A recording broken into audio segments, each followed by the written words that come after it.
Llega a Duro de Domar el periodista político que mejor nos explica cómo viene la mano. Un GPS periodístico imprescindible para entender a dónde va la Argentina. Un análisis minucioso sobre el aumento de la asignación universal por hijo. Hoy nos marca el camino Mario Weinfeld.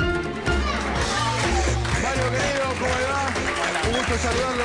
Lo escuchamos atentamente. Un importante anuncio el de la presidenta ayer. Un anuncio de la presidenta ayer, entre otras cuestiones, pero esta tal vez la más llamativa. Aumentaron las asignaciones familiares, de la cual la asignación familiar, la asignación universal por hijo forma parte, un beneficio creado en el año 2009. Se venía discutiendo de antes, el gobierno era remiso, y algo vamos a decir después de esto, a implantarlo. Se estableció en 2009 y es un beneficio, es un ingreso que se deriva o que es un derecho de determinados chicos, los chicos que pertenecen a hogares cuyo jefe de hogar o está desocupado o es informal y gana el mínimo vital y móvil o un poco menos, y algunos otros casos más, un poco menos rotos. Sí, no, algunos otros casos los llamamos monotributistas sociales, las empleadas domésticas. Es un ingreso directo, eran 220 pesos, subió a 270, en promedio, en general, y hay aproximadamente 3.600.000 chicos que son beneficiarios, distribuidos obviamente en toda la geografía argentina. La mayoría de los jefes de hogar son, en verdad, jefas, son mamás. Sí. La mayoría el promedio de hogares, el promedio de chicos por hogar da cerca de 1,9, o sea, es un poco contraintuitivo, porque uno pensaría que son más los pibes de hogares tan humildes, ¿no es cierto? Pibes de 18, pero son dos. Entre 2 y 3 hijos está la mayoría de ese universo. Quiere decir que hay una cantidad importante de hogares que reciben todos los meses por vía bancarización 500 o 540 pesos, digamos, ¿no es cierto?, por 2, u 810 pesos por 3 pibes, con la carga de los padres o del jefe de hogar o de la jefa de hogar de escolarizar, de acreditar algunas prestaciones mínimas de salud, algunas prestaciones de atención médica. El impacto que tuvo esto, 2009, está por cumplir 2 años, número redondo. El impacto que tuvo esto en la economía local, porque ese dinero se vuelca naturalmente al pequeño comercio, al consumo y al pequeño comercio cercano.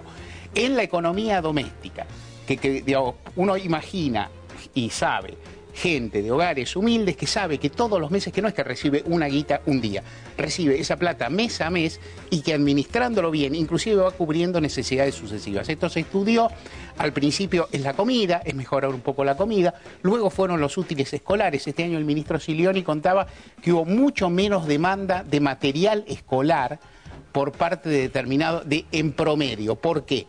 Porque las familias pueden pagarlo y ahí por ahí la familia elige, aún teniendo la prestación obtenida, la posibilidad de hacerlo por el Estado, porque la nena quiere la cartuchera tal o porque quiere tal cosa, y bueno, y puede darse ese gusto. Un tema, intendente del conurbano contaban que creció muchísimo la cantidad de basura, o sea, la cantidad de residuos a mayor consumo. A mayor residuo, eso es una ley. Es una ley, en fin.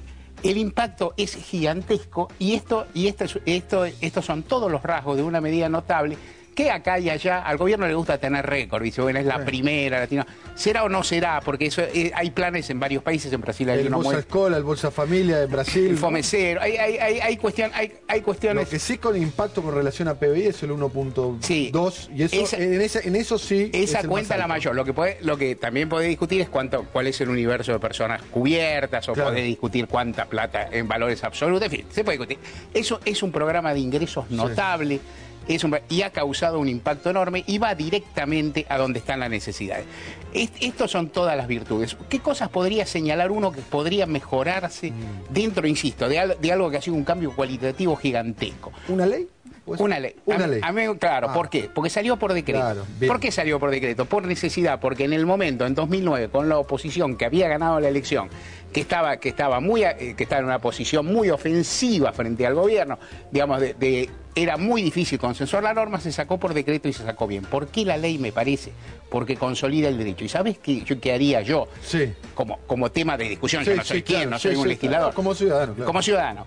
Algo parecido a lo que se hace con las jubilaciones, o sea, un mecanismo de aumento, fijando plazos y fijando coeficientes. Porque, por ejemplo, la presidenta decidió este aumento, en realidad lo decide todos los años, Pero lo decidió ahora como lo podía haber decidido el mes pasado y fijó una cifra que es razonable, que tiene que ver con la inflación, que adecua el valor, que adecua el valor adquisitivo, pero lo fijó un poco a su criterio. ¿Por qué no hacerlo?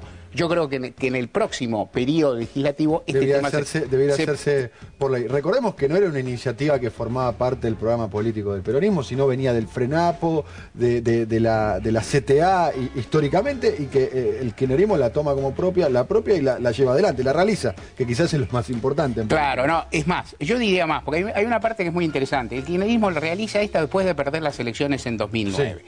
Sobre todo viendo la más dura de todas esas derrotas, dentro de la derrota que fue la de la provincia de Buenos Aires, y una elección que fue enormemente pareja en el propio conurbano bonaerense. Y ahí hubo una primera reacción que fue pública, que es decir, nos traicionaron, tal y cual puntero dijo esto, este intendente no nos acompañó, se nos dieron vuelta. ¿Te acordás que el intendente José de Pasillo dijo, yo voy a salir a cazar traidores?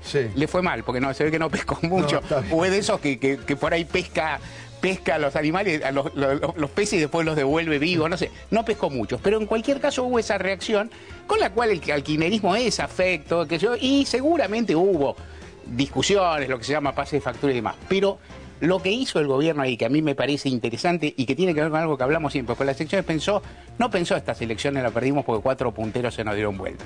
Perdimos estas elecciones porque la gente no está de acuerdo con nosotros. Perdimos estas elecciones porque en los sectores populares no hay plena conformidad. Una vez un intendente de conurbano, a mí después de esa situación le dije, ¿cómo puede ser que en tu distrito, en un gobierno kirchnerista casi empataron? Y él me dijo, acá el modelo no llegó.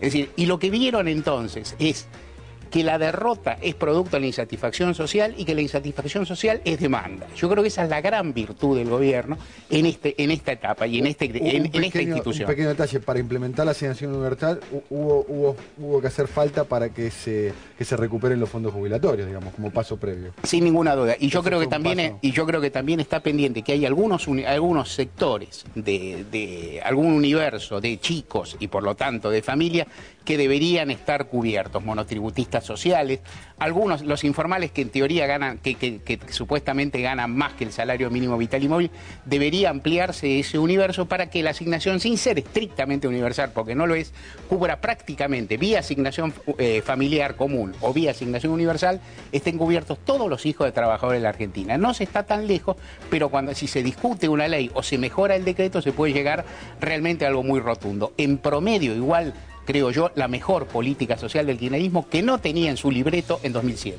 Muchas gracias, Mario Volpe, estuvo muy interesante.